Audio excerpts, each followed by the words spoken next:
When I see water as cool and clear and crisp and clean as this, the first thing I do is rig up a fly rod.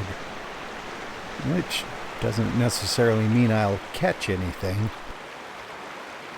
But I did get a nice picture of this butterfly looking for minerals. And the wildflowers around the creek were just beautiful.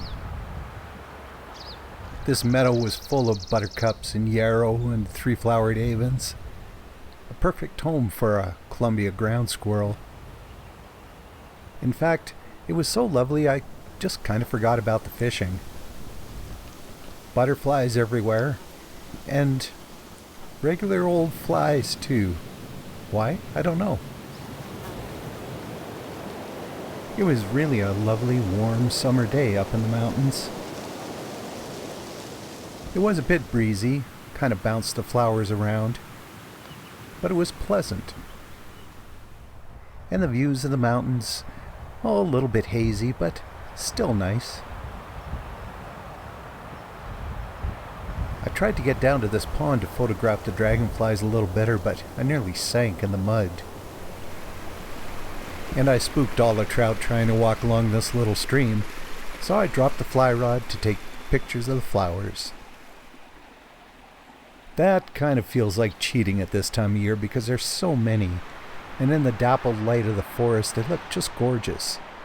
Like these little orchids, coral root, and grass, and arnica, and vetches bouncing in the breeze.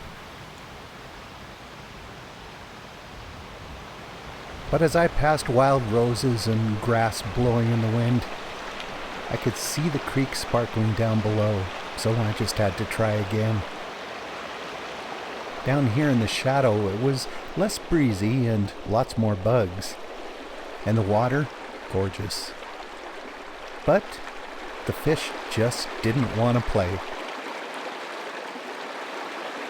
So I just relaxed for a little bit in the shade, and then moved on.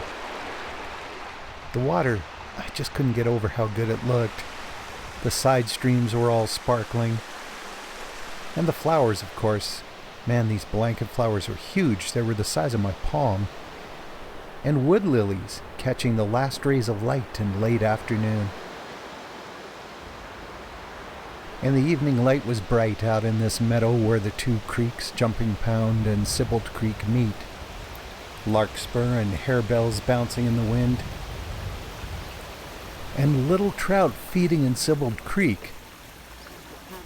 I got out the fly rod and made a couple of casts and immediately hooked a willow on the far side of the creek and busted off the fly.